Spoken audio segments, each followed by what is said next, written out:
मुसलमान की दुआ कभी भी रद्द नहीं जाती, इसे में रखिएगा।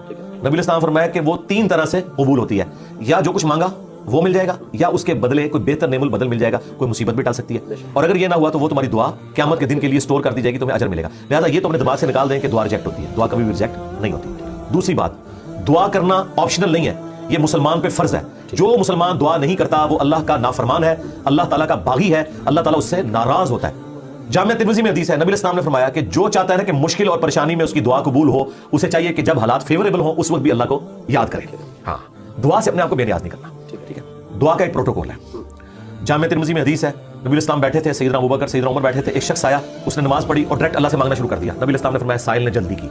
फिर एक और शख्स आया, उसने नमाज पढ़ी, अल्लाह की हम्द की, फिर दुरूद पढ़ा, तो आपने फरमाया सल तोड़ता, मांग तुझे दिया जाएगा, मांग तुझे दिया जाएगा। और दूसरे बंदे को आपने बुला के कहा कि जब दुआ करो पहले अल्लाह की हम्द करो, फिर दुरूद पढ़ो, फिर अल्लाह से मांगो। आपने दुआ इस तरीके से अल्लाह के हुजूर पेश करनी है, तो दुआएं अल्लाह ताला कबूल फरमाने वाला है।